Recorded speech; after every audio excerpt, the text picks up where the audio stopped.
Hello friends, welcome to my YouTube channel आज के study birds. कैसे हो आप लोग? आई होप आप लोग अच्छे होंगे। आज का हमारा टॉपिक है जंतु जगत यानी एनिमल किंगडम। जंतु विज्ञान के अंतर्गत कई वैज्ञानिकों ने जंतु जगत का वर्गीकरण किया। फर्स्ट है हमारे अरस्तु, जिन्होंने जल थल वायु में रहने वाले जीवों को वर्गीकृत। सेकेंड है हमारे कैरोलस लीनियस, जिन्होंने द्विजगत वर्गीकरण किया, मीन्स जीवों को दो वर्गों में बांटा, पादप तथा जंतु। थर्ड है हमारे अर्नेस्ट हैकल, जिन्होंने तीन जगत वर्गीकरण किया, मीन्स पादप और जंतु तो था ही, इन्होंने प्रोटेस्टा का भी वर्गीकरण किया। फोर्थ है हमारे कोपलैंड, जिन्होंने चार जगत वर्गीकरण किया, मीन्स मोरेरा, प्रोटेस्टा, पादप तथा जंतु। फिफ्थ है हमारे रॉबर्ट व्हिटेकर, जिन्होंने पांच जगत वर्गीकरण किया, मीन्स कवक जगत, मोनेरा जगत, प्रोटेस्टा जगत, पादप जगत तथा जंतु जगत। वर्गीकी के बारे में सबसे पहले कैरोलस लीनियस नामक वैज्ञानिक ने बताया था, इसलिए इन्हें वर्गीकी के पिता कहते हैं। वर्गीकी होता क्या है, आइए देखते हैं। वर्गीकी जीव विज्ञान की वह शाखा है जिसमें सबसे पहले हम जीवों की पहचान करते हैं, फिर नामकरण करते हैं, फिर उसका वर्गीकरण करते हैं। ये जो स्क्रीन पे हमारे अंकल जी टाइप देख रहे हैं आप सब लोग, यही हमारे कैरोलस लीनियस वैज्ञानिक हैं। कैरोलस लीनियस ने सिस्टेमा नेचुरी नामक एक किताब लिखी, जिसमें उन्होंने जीवधारियों को दो भागों में बांटा। फर्स्ट हमारे पादप, सेकंड हमारे जंतु। कैरोलस लीनियस ने संसार के सभी जंतु जगत को भी दो भागों में बांटा। फर्स्ट हमारे प्रोटोजोआ, सेकंड है हमारे मेटाजोआ। फर्स्ट है, ये देखते हैं प्रोटोजोआ। इसमें एक कोश के जीव आते हैं। ऐसे जीव जो एक कोशिका से मिलकर बने होते हैं उन्हें एक कोश के जीव कहते हैं। सभी एक कोश के जीवों को प्रोटोजोआ संघ में रखा गया है। दूसरा देखते हैं मेटाजोआ। इसमें बहुकोश के जीव आते हैं। ऐसे जीव जो दो या दो से अधिक कोशिकाओं से मिलकर बने होते हैं उन्हें बहुकोश के जीव कहते हैं। सभी बहुकोश के जीवों को नौ संघ समूहों में रखा गया है। जंतु वर्गीकरण में जीवों को संघ यानी फाइलम में बांटा गया है। संघ क्या होता है? बहुत सारे जीवों को समान गुणों के आधार पर एक स्थान पर रखना ही संघ कहलाता है। संघ कितने प्रकार के होते हैं ये देखते हैं। Protozoa, porifera, coelenterata, platyhelminthes, aschelminthes, annelida, arthropoda, mollusca, echinodermata और कार्डेटा। आइए देखते हैं प्रोटोजोआ। प्रोटोजोआ क्या होता है? प्रोटोजोआ शब्द दो शब्दों से मिलकर बना है, प्रोटो और जोआ। प्रोटो मीन्स प्रारंभिक, जोआ मीन्स जीव। प्रारंभिक में आने वाले जीव को ही प्रोटोजोआ कहते हैं। प्रोटोजोआ पृथ्वी की उत्पत्ति के समय सबसे पहले पाए जाने वाले जीव थे। ये सूक्ष्म तथा एक कोशिकीय जीव होते हैं। प्रोटोजोआ शब्द गोल्डफस्ट नामक वैज्ञानिक ने दिया था। आइए देखते हैं प्रोटोजोआ की विशेषताएं। इसमें जीवद्रव्य स्तर का संगठन पाया जाता है, अर्थात इसमें जीवद्रव्य पाया जाता है। जीवद्रव्य किससे मिलकर बना होता है? कोशिका द्रव, केंद्रक और प्लाज्मा झिल्ली से। यह एक कोशिकीय जीव होते हैं। इसमें ऊतक एवं अंग नहीं पाए जाते हैं। यह जलीय जीव होते हैं। अब हम देखते हैं प्रोटोजोआ के उदाहरण। फर्स्ट है हमारा अमीबा। यह अनिश्चित आकार का होता है, मतलब यह इसका आकार कोई निश्चित नहीं होता है। ये कूटपाद विधि द्वारा गति करता है। कूटपाद क्या होता है? ये जो आपको अंगुली जैसी संरचना दिख रही है उसको हम कूटपाद बोलते हैं। इसके द्वारा ही ये भोजन को ग्रहण करता है। आइए हम एनिमेशन की सहायता से देखते हैं कि अमीबा में पोषण या फिर अमीबा भोजन को कैसे प्राप्त करता है। अमीबा में पोषण की प्रक्रिया। भोजन ग्रहण करने के लिए अमीबा अपनी कोशिकाओं की सतह पर अंगुलियों की तरह दिखने वाला कूटपाद का इस्तेमाल करता है और भोजन को चारों तरफ से घेर लेता है और घेरने के बाद ये भोजन को ग्रहण करता है। दूसरा उदाहरण है हमारा पैरामीशियम। यह सीलिया द्वारा गति करता है। सीलिया क्या होता है? यह कांटेनुमा संरचना होता है इसके ऊपर, शरीर के ऊपर, इसी को हम सीलिया बोलते हैं तथा यह चप्पल के आकार का होता है, आप लोग देख रहे होंगे। थर्ड है हमारा यूग्लिना। यह एक कोशिकीय जीव होता है। इसे हरा प्रोटोजोआ कहते हैं क्योंकि यह हरे कलर का होता है। यह पादप तथा जंतु के बीच की कड़ी होती है। फोर्थ है हमारा प्लाज्मोडियम। यह सबसे छोटा प्रोटोजोआ है। यह एक परजीवी होता है जो कि मनुष्यों में मलेरिया का कारण बनती है। ये बीमारी मादा एनाफ्लीज मच्छर के काटने से फैलती है। अब है हमारा एसिटाबुलेरिया। यह सबसे बड़ा प्रोटोजोआ होता है। अब है हमारा ट्रिप्नोसोमा। इससे नींद की बीमारी होती है। अब है हमारा पोरीफेरा। ऐसे जीव जिनमें छोटे छोटे छिद्र पाए जाते हैं उन्हें पोरीफेरा कहा जाता है। इन्हीं छिद्र के द्वारा यह ऑक्सीजन, जल और भोजन को अपने शरीर में पहुंचाते हैं। यह बहुकोशिकीय जीव और जलीय जीव होते हैं। इनका आकार अनिश्चित होता है। यह एक स्थान से दूसरे स्थान तक गति नहीं कर सकते और इन्हें जंतु जगत का स्पंज कहा जाता है। अब हम देखते हैं पोरीफेरा के उदाहरण। Sycon, spongilla, bath sponge, hyalonema and leucosolenia. अब हम देखेंगे सिलेंट्रेटा। ऐसे जीव जिनके मुंह से बाल निकले होते हैं, अर्थात जालीनुमा संरचना पाई जाती है, उन्हें सिलेंट्रेटा कहते हैं। इस प्रकार के जीव केवल समुद्री भाग में ही पाए जाते हैं। इसमें श्वसन तंत्र, परिसंचरण तंत्र एवं उत्सर्जन तंत्र कुछ भी नहीं पाया जाता है। आइए देखते हैं सिलेंट्रेटा की उदाहरण। फर्स्ट है हमारा हाइड्रा। हाइड्रा में रक्त नहीं होता है और इसमें प्रजनन मुकुलन के द्वारा होता है। सेकेंड है हमारा मूंगा। मूंगा को समुद्र का बगीचा कहा जाता है और यह कैल्शियम कार्बोनेट का बना होता है। थर्ड है हमारा जेलीफिश। जेलीफिश जहरीला एवं पारदर्शी होता है। अब हमारा प्लेटीहेल्मिन्थीज है। ऐसे जीव जो चपटे होते हैं उन्हें प्लेटीहेल्मिन्थीज संघ में रखे जाते हैं। यह उभयलिंगी जीव होते हैं यानी बाईसेक्सुअल होते हैं। इसमें आहार नाल नहीं होता है। इसमें पुनरुद्भवन की क्षमता अधिक होती है, अर्थात इनमें पुनरुद्भवन के कारण प्रजनन होता है। यह परजीवी होते हैं और ये हमारे शरीर में पाए जाते हैं यानी यकृत में। प्लेटीहेल्मिन्थीज की उदाहरण। फर्स्ट है हमारा टीनिया। इसे फीता कृमि के नाम से जाना जाता है। यह मनुष्य के आंत तथा यकृत में पाया जाता है। इसमें उत्सर्जन के लिए ज्वाला कोशिकाएं पाई जाती हैं। सेकंड है प्लेनेरिया। यह हमारे आंत में पाया जाता है। इसमें पुनरुद्भवन होता है, अर्थात ये जो प्लेनेरिया होता है वो अपने शरीर को कई खंडों में विभाजित करके नया प्लेनेरिया बनाता है। थर्ड है हमारा फैसियोला। यह एक लीवर फ्लूक होता है जो लोगों और जानवरों के यकृत और पित्तनली में पाया जाता है। आइए देखते हैं अगला संघ स्केलेमेंथीज। ऐसे कृमि जो गोल होते हैं उन्हें इस संघ में रखा गया है। इन्हें गोल कृमि भी कहते हैं। इनका शरीर खंड रहित होता है।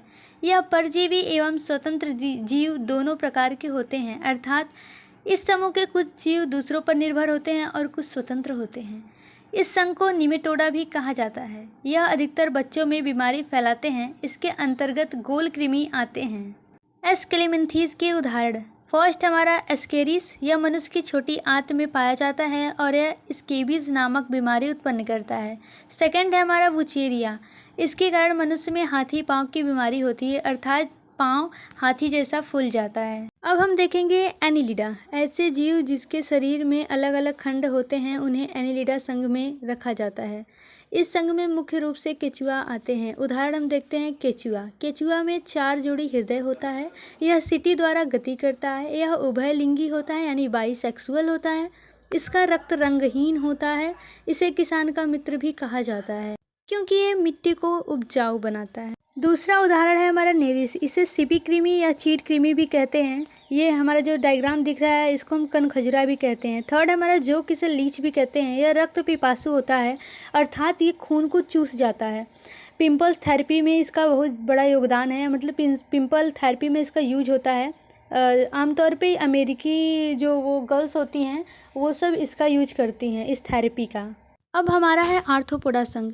यह प्राणी जगत का सबसे बड़ा संघ होता है। इसमें 3 जोड़ी पैर होता है और इस संघ के प्राणियों का शरीर 3 भागों में बटा होता है, सिर, मध्य भाग और पैर। ये जल, थल, वायु तीनों जगह रह सकते हैं और ये परपोषी होते हैं। इस संघ में कीट वर्ग शामिल होते हैं। आइए देखते हैं आर्थ्रोपोडा के उदाहरण। फर्स्ट हमारा मकड़ी। मादा मकड़ी को ब्लैक विडो कहा जाता है यानी काली विधवा के नाम से जाना जाता है। इसे ब्लैक विडो क्यों कहा जाता है? क्योंकि ये जो मकड़ी होती है वो नर मकड़ी को मार देती है सेक्स के दौरान यानी निषेचन के दौरान। मकड़ी के 8 पैर होते हैं और 4 जोड़ी आँखें होती हैं। सेकंड हमारा तिलचट्टा, जिसे कॉकरोच कहते हैं।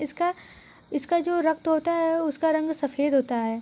इसमें 3 जोड़ी पैर पाए जाते हैं और हृदय में 13 चैम्बर पाए जाते हैं। थर्ड है हमारा बिच्छू। इसमें 4 जोड़ी पैर पाए जाते हैं और इसके बच्चे जन्म के बाद अपनी माँ को खा जाते हैं, अर्थात मादा बिच्छू अपने अंडे को अपने ही ऊपर रख लेती है और इसके बच्चे जो होते हैं जैसे जैसे बड़े होते हैं वैसे वैसे अपनी माँ को खाते जाते हैं। आर्थ्रोपोडा के और भी उदाहरण है जैसे मच्छर, इसमें 3 जोड़ी पैर पाए जाते हैं। टिड्डा, मक्खी, सिल्वर फिश, झींगा मछली, केकड़ा, दीमक, मधुमक्खी, चींटी, इन तीनों में पारिवारिक एवं सामाजिक संरचना पाई जाती है। अब हम देखेंगे मोलस्का। ऐसे जीव जिनका शरीर बहुत मुलायम होता है तथा इनके शरीर पर एक विशेष प्रकार का कवच पाया जाता है। जो कवच होता है वो कैल्शियम कार्बोनेट का बना होता है। यह जंतु जगत का दूसरा सबसे बड़ा संघ होता है, जबकि ये पानी में पाए जाने वाले जीवों का सबसे बड़ा संघ होता है, लगभग 8 लाख। मोलस्का के उदाहरण। फर्स्ट हमारा ऑक्टोपस। इसमें 8 पैर होते हैं। इसे डेविल फिश कहा जाता है। इसे डेविल फिश इसलिए कहा जाता है क्योंकि ये बहुत भयानक और ख़तरनाक होता है। इसमें दिमाग नहीं होता है। सेकंड, एप्लीशिया। इसे समुद्री खरगोश कहा जाता है। ये समुद्र में पाए जाने वाला एक खरगोश जैसा होता है, इसलिए इसे समुद्री खरगोश कहा जाता है। थर्ड हमारा सीपिया। इसे कटल फिश भी कहा जाता है। फोर्थ है हमारा मोती सिप और फिफ्थ है हमारा घोंघा। अब हम देखेंगे इकाइनोडर्मेटा। ऐसे जीव जिनके शरीर पर कांटे पाए जाते हैं और ये सामान्यतः समुद्र में पाए जाते हैं, इन्हें इकाइनोडर्मेटा संघ में रखा गया है। उदाहरण है तारा मछली, इसे एस्टीरियम भी कहते हैं। सेकंड है हमारा ब्रिटल स्टार, इसे एफियोरा भी कहते हैं। थर्ड है हमारा समुद्री अर्चिन, इसे अरस्तू का लालटेन कहते हैं। इसलिए इसे अरस्तू का लालटेन कहते हैं क्योंकि ये दूसरे जीव को आकर्षित करने के लिए अपने मुंह से प्रकाश यानी लाइट निकालता है। फोर्थ है हमारा समुद्री खीरा, इसे कुकुमेरिया भी कहते हैं, समुद्र में पाए जाते हैं।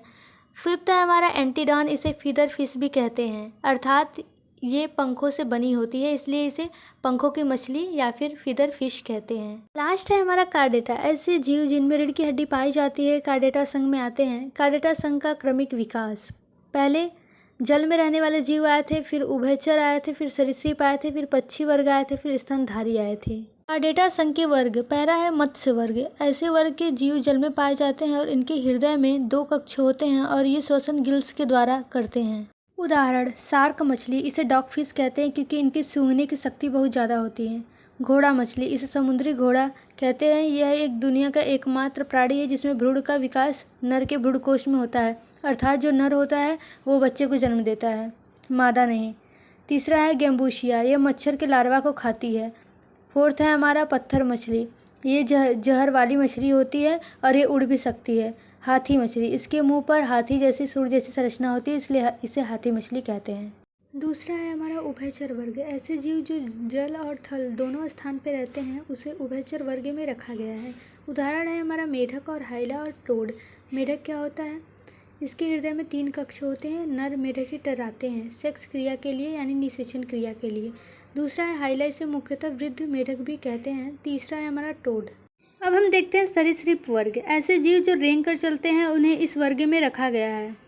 उदाहरण है किंग कोबरा, यह एकमात्र ऐसा सांप है जो अंडों की सुरक्षा के लिए घोंसला बनाता है।